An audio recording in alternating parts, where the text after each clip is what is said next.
Salam alaikum les frères et sœurs, j'espère que vous vous portez bien là où vous êtes. Aujourd'hui, analyse une petite pépite que je viens de voir sur le groupe Palabre que j'aime bien. Palabre pour première, deuxième et troisième femme. Je suis tombé sur un post et j'ai tout simplement été sidéré. Je vais vous lire le post et ensuite on va essayer de l'analyser toujours à la lumière du Coran et de la Sunna du messager d'Allah sallallahu alayhi wa sallam. T'as une sœur qui dit: Salam, peux-tu poster s'il te plaît? Je ne souhaite pas de jugement, je suis marié et nous avons un petit garçon. Malheureusement, avec mon mari, ça ne se passe plus très bien. Vraiment, la routine, on ne fait rien ensemble. On ne fait rien ensemble, mis à part se retrouver au lit la nuit, et ça commence à peser dans ma tête. J'en ai déjà parlé avec lui, mais rien ne change.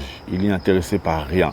J'ai appris à vivre comme si j'étais célibataire. Je sors avec mes amis et je profite avec mon fils. J'aimerais bien qu'on profite en famille, mais j'ai l'impression qu'il n'a aucun intérêt dans sa vie. Plusieurs fois, je lui ai dit qu'il était nul, que j'en avais marre, mais rien ne change. Je tiens à dire qu'il s'occupe du foyer familial à 100%. Mis à part ça, rien d'autre. Il ne sort jamais, mis à part pour aller au travail. Un soir, par curiosité et pour savoir ce qu'il était devenu, j'ai repris contact avec mon ex sur les réseaux. Au fil des jours et de la discussion, nous avons déjeuné ensemble. Quand mon mari part au travail, j'en profite pour passer du temps avec lui. Et un soir, j'ai dit que j'allais dormir chez ma mère. Et j'ai dormi avec mon ex, avec mon enfant. A'oudou billah. Et depuis là, la culpabilité me hante. J'en veux à mon mari. J'en veux à mon mari. J'en veux à mon mari, car tout ça, c'est à cause de son mode de vie nul. J'en veux à mon mari, et tout ça, c'est à cause de son mode de vie nul. C'est ça qui m'a sidéré.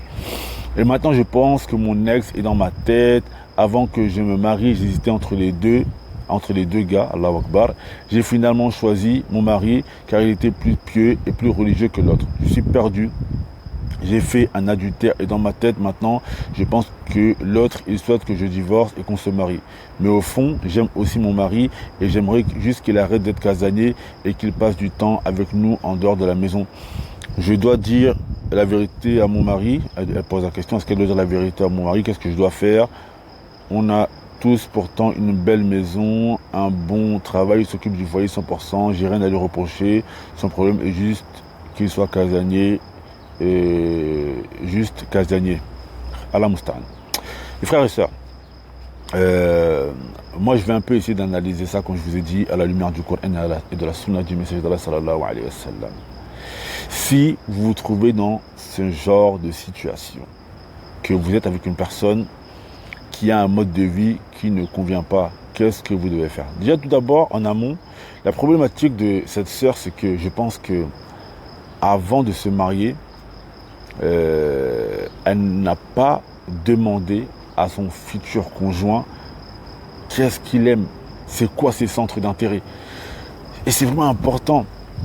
En fait, une personne, elle peut être pieuse, une personne peut lire le Coran, une personne peut aimer les hadiths du prophète sallallahu alayhi wa sallam, mais ce n'est pas forcément une personne qui est faite pour vous. Parce que la piété, c'est généralement dans la relation que l'autre va avoir avec son Seigneur, mais au-delà de la relation que l'autre a avec son Seigneur, quelle relation cette autre personne va avoir avec vous? Quels sont ses centres d'intérêt? Par exemple, tu aimes bien regarder, je sais pas moi, tu aimes bien aller faire du sport, est-ce que lui aussi il aime le sport? Tu fais attention à ton alimentation, est-ce que lui aussi il fait attention à son alimentation? Il faut faire attention en amont, avant le mariage, d'avoir des atomes crochus avec la personne avec qui on veut se marier. Le côté religieux, c'est important, mais il faut également regarder les centres d'intérêt. Parce que sinon, on va se retrouver avec une personne qui, c'est vrai, qui jeûne beaucoup, qui prie beaucoup, etc. Mais en dehors de ça, on n'a rien en commun. Donc, il faut regarder, bien sûr, l'attachement religieux, mais il faut regarder, c'est très important, le physique et les centres d'intérêt, etc. Donc déjà, je pense que, en fait, son mari lui plaisait pour sa piété, mais l'autre avec qui elle était avant, il lui plaisait plus par rapport à ses centres d'intérêt. Et donc, elle aurait dû chercher une personne qui lui plaît pour sa piété et également par rapport à ses centres d'intérêt. Et là, en fait, ce qui fait qu'elle aime son mari, c'est parce que c'est un bon musulman. Mais en dehors de cela, ben, c'est pas une personne qui partage ses centres d'intérêt. Ça, c'est la première chose. Après, la deuxième chose qui m'a interpellé, moi, c'est en fait sa remise en question qui est vraiment une remise en question totalement nulle et mauvaise. Comment tu peux dire que tu en veux à ton mari d'être tombé dans le péché? En fait, lorsque tu te retrouves dans la situation dans laquelle tu es, ma sœur, tu avais deux choses à faire. Soit tu patientes et tu essaies de faire encore plus d'efforts pour que ton mari puisse changer, ou tout simplement, l'autre voie qui est illicite, c'est de demander le divorce. Tu demandes le divorce. Mais là, tu trompes ton mari avec ton ex et c'est à ton mari que tu en veux. Ça veut dire que tu te déresponsabilises de ton acte. Et ça, on voit très souvent ça chez certaines femmes. J'ai bien dit chez certaines femmes. Tu te déresponsabilises totalement de ton acte. Oh, ça va 2 minutes dans la tête ou quoi? Si tu es tombé dans ce péché, c'est totalement de ta faute et ce n'est pas la faute de ton époux.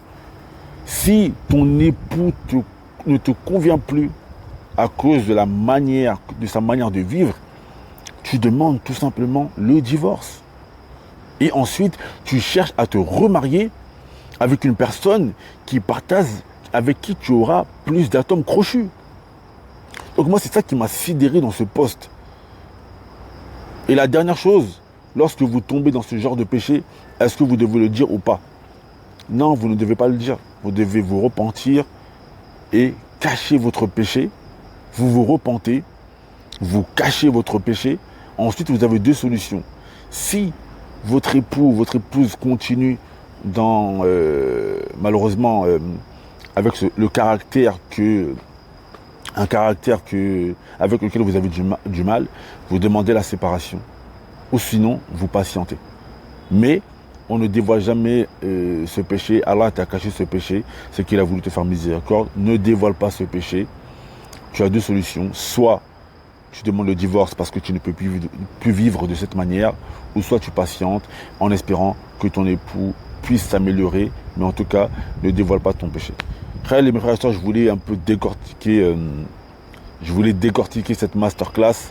Qu'Allah vous préserve et je vous dis assalamu alaikum wa rahmatullahi wa barakatuh.